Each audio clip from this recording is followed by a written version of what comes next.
Okay, it's okay if you didn't catch any because we're going to talk about them after. But I'm going to show you the volcanoes and earthquakes now with the plate boundaries. So where the plates collide, notice that's where all the earthquakes and all the volcanoes happen at. It's where those plates that they were talking about hit, where they collide.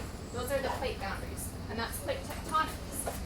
So it's kind of like our Earth is a puzzle, and it used to all fit together. Everything was one big giant.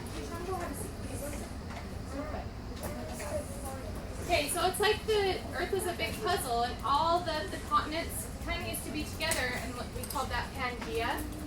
And now they've drifted apart.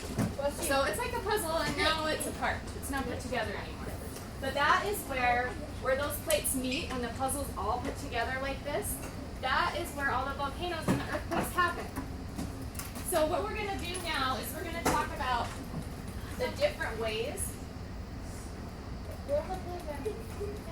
that the plates come into contact with one another. Okay. So that's what's on your side of the worksheet that looks like this. These are the different ways that the plates come together, and it's actually pretty cool. That's when we kind of get to understand where our earthquakes and volcanoes come from. So, let's see, the first one we have on the worksheet is divergent. The divergent plate boundaries, this one's kind of cool.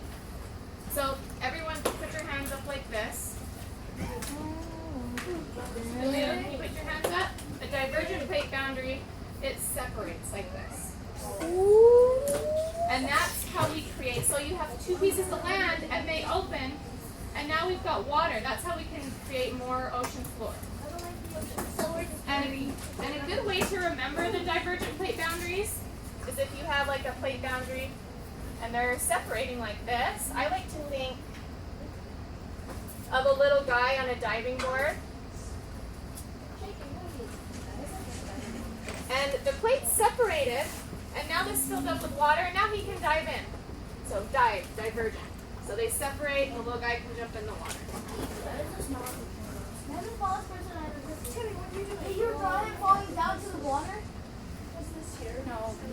So this is the divergent plate boundary. It opens up, and that's how we get ocean floor. So you can type in and creates more ocean as the effect. The cause is the divergent plate boundary opening, and the effect is new ocean floor right here in the effect.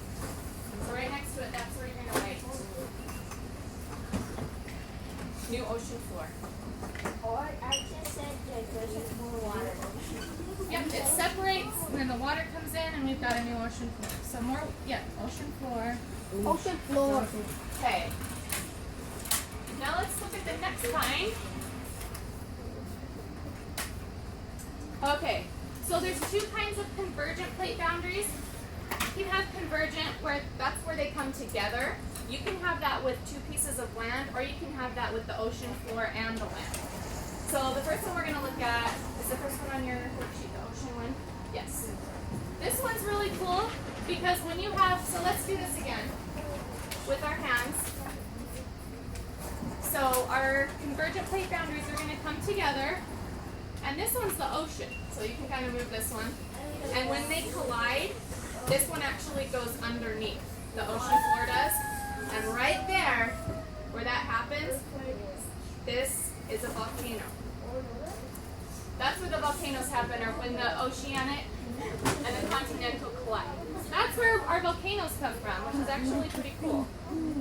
And you can see right here how it happens. So it goes down in, and then over here, it kind of dips down into the layers of the earth, and that's where magma is, and that's how it kind of goes in there and hits it, and then it's able to come up and it creates a volcano.